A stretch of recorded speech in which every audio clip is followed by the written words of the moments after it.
할렐루야. 오늘도 말씀과 함께하는 하루로 이 사순절을 시작하시는 여러분들에게 하나님의 크신 은혜가 함께 하시기를 소망합니다. 오늘 본문은 갈라디아서 5장 1절에서 15절까지 말씀 통해서 함께 은혜를 나누도록 하겠습니다. 제가 성경 말씀 봉독하겠습니다. 그리스도께서 우리를 자유롭게 하려고 자유를 주셨으니 그러므로 굳건하게 서서 다시는 종의 멍에를 매지 말라. 보라, 나 바울은 너희에게 말하노니 너희가 만일 할례를 받으면 그리스도께서 너희에게 아무 유익이 없으리라. 내가 할례를 받는 각 사람에게 다시 증언하노니 그는 율법 전체를 행한 의무를 가진 자라. 율법 안에서 의롭다함을 얻으려 하는 너희는 그리스도에게서 끊어지고 은혜에서 떨어진 자로다. 우리가 성령으로 믿음을 따라 의의 소망을 기다리노니 그리스도 예수 안에서는 할례나 무할례나 효력이 없으되 사랑으로서 역사하는 믿음뿐이니라.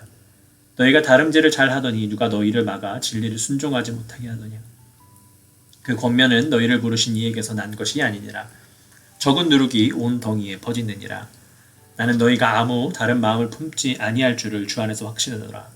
그러나 너희를 요동하게 하는 자는 누구든지 심판을 받으리라. 형제들아, 내가 지금까지 할례를 전한다면 어찌하여 지금까지 박해를 받으리요. 그리하였으면 십자가의 걸림돌이 제거되었으리니 너희를 어지럽게 하는 자들은 스스로 베어버리기를 원하노라.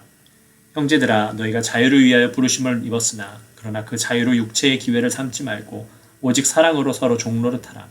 온 율법은 내 이웃 사랑하기를 내 자신같이 하라 하신 한 말씀에서 이루어졌나니 만일 서로 물고 먹으면 피차 멸망할까 조심하라. 아멘. 벌써 3월의 첫째 날입니다. 3월이 된다는 것은 봄이 시작된다는 것을 많이 생각하게 되는 것 같습니다. 하나님께서 이 땅에 사계절을 주신 것은 참 복된 은혜라는 것을 많이 생각하게 됩니다. 물론 또 어느 날은 또 추워지기도 하겠지만 그럼에도 그 추위는 물러가고 따뜻함이 우리에게 올 것을 우리는 잘 알고 있습니다. 여러분, 이렇듯 우리는 믿음이 우선이라는 것을 잘 알고 있습니다. 그러나 이 율법이 우리의 삶을 엄습하고 그렇게 살면 안 된다고 또 규칙을 따라야 한다라고 우리에게 말할 때가 많이 있습니다. 그러나 분명한 것은 우리는 자유함을 얻은 상속자라는 것입니다. 사도 바울은 갈라디아 교인들이 뒤로 후퇴하는 것을 안타까워했습니다. 그래서 그들이 다시 돌아가지 않고 믿음을 가진 자, 상속자로서 이 땅에서 승리하며 살아갈 것을 원하면서 그들에게 믿음을 따라 의의 소망을 기다려야 한다라고 권면하고 있습니다. 이 갈라디아 교인들은 갈급함이 참 많았던 것으로 보입니다. 그들이 갈급하기에 계속해서 은혜를 원했던 것 같습니다. 그런데 이 믿음이라는 것은 보이지 않는 길을 가는 것과 같습니다. 무언가 느끼지지 않고 보이지 않는 것을 쫓는 것이기 때문에 이 갈급했던 이 갈라디아 교인들에게는요, 무언가 좀 부족한 듯한 느낌이 있었던 것 같습니다. 그래서 그들은 계속해서 그들 스스로 무언가를 얻을 수 있다라고 보이는 그 율법을 쫓아가기 시작했던 겁니다. 그래서 그들은 율법을 하나 둘씩 이루어가면서 이제 무언가 보이지 않는 그 성취감을 가졌고 또 그것으로 인해서 자신들이 하나님과 더욱 가까워졌다라고 그렇게 생각을 했습니다. 그러나 우리가 잘 알고 있는 것처럼 우리의 행위만으로는 우리는 구원에 이를 수가 없습니다.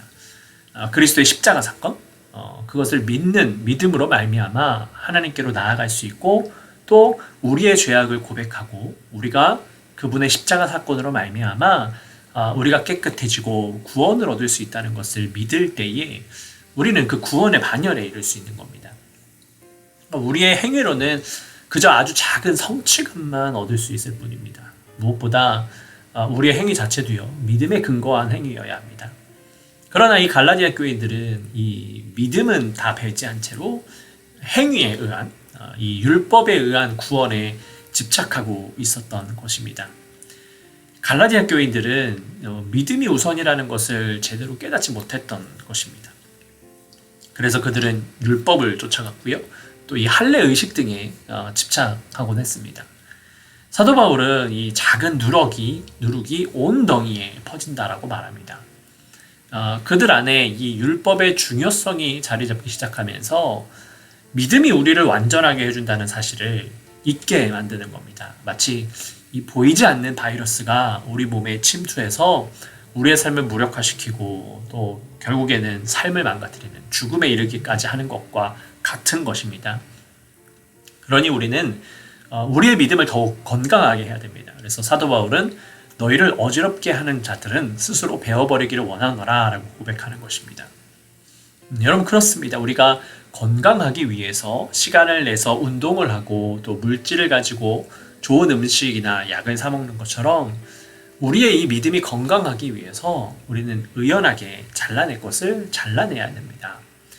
하나님께서 원하시는 것은 이 율법을 통해서 하나님을 보고 또 그 율법을 통해서 믿음을 강건하게 하는 데 있었습니다. 그러니까 믿음이 우선인 것이죠. 율법이 우선이 돼서는 안 되는 겁니다. 그런데 눈앞에 보이는 것 때문에 거기에 집착을 하다 보면 믿음을 중요하게 생각하지 못하고요. 더 큰 것을 보지 못하고요. 자꾸 눈앞에 보이는 것만 연연하다 보니까 더 먼저 중요한 이 믿음이 점점 약해지게 되는 겁니다. 그러면 하나님께서 이루셔야 하는 것을 이제 내가 이루려고 하는 그런 잘못을 범하게 되는 것이지요. 그러다 보니까 이제 서로를 지적합니다. 배려하지 못합니다. 성경은 서로가 서로를 물고 먹는다라고 표현하지요. 그래서 사도 바울은 그것이 멸망으로 이끄는 것이라고 고백을 합니다. 우리가 눈앞에 있는 것에 집착하다 보면, 행위에 집착하다 보면 다른 사람이 그렇게 하지 못하는 것에 대해서 자꾸 지적을 합니다. 뿐만 아니라 나는 이렇게 했는데 왜 당신은 그렇게 하지 않습니까? 라고 하는 마음이 들기도 합니다. 그러다 보니까 이 사람이 자꾸만 연약해지고요. 교만해지는 겁니다. 그러면 그것으로 인해서 나만 갉아먹는 것뿐만 아니고요. 다른 사람이 구원에 이르는 것도 방해하게 되어 있습니다. 여러분, 우리는 사순절을 보내고 있습니다. 이 사순절에 우리의 믿음을 더욱 강건히 하기를 원합니다. 그것을 위해서 우리가 조금 더 묵상하고요. 조금 더 잠잠해져서 내가 하려고 하는 것이 아니라 우리의 믿음을 완성시키는 하나님을 바라보면서 하나님을 경험하는 우리의 복된 삶이 되시기를 예수 그리스도의 이름으로 축복합니다. 함께 기도하겠습니다. 사랑의 아버지 하나님 감사합니다. 주님께서 우리를 붙잡아 주셔서 오늘도 말씀으로 나아가게 하시고 주님의 뜻을 다시 한번 묵상케 하시니 감사합니다. 주님, 온전히 하나님께로 나아가길 원합니다. 우리가 나의 욕심을 위하여서 나의 만족을 위해서 무언가를 하려고 하는 것이 아니라 하나님의 뜻을 이루기 위하여서 나의 삶을 내어드리고 나의 삶을 온전히 주님 앞에 바침으로 인해서 주님께서 운행하시는 것을 경험하며 목격하며 살아가는 우리의 삶이 될 수 있도록 인도하여 주시옵소서. 오늘도 그런 주님의 충만한 은혜에 승리하는 삶이 될 수 있도록 우리를 붙잡아 주실 것을 믿사오며 사랑이 많으신 예수 그리스도의 이름으로 감사하며 기도드렸습니다. 아멘. 하늘에 계신 우리 아버지여, 이름이 거룩히 여김을 받으시오며 나라의 마옵시며 뜻이 하늘에서 이룬 것 같이 땅에서도 이루어지이다. 오늘날 우리에게 일용할 양식을 주옵시고 우리가 우리에게 죄진 자를 사하여 준 것 같이 우리의 죄를 사하여 주옵시고 우리를 시험에 들게 하지 마옵시고 다만 악에서 구하옵소서. 대개 나라와 권세와 영광이 아버지께 영원히 있사옵나이다. 아멘. 잠시 함께 개인적으로 기도하는 시간 갖도록 하겠습니다.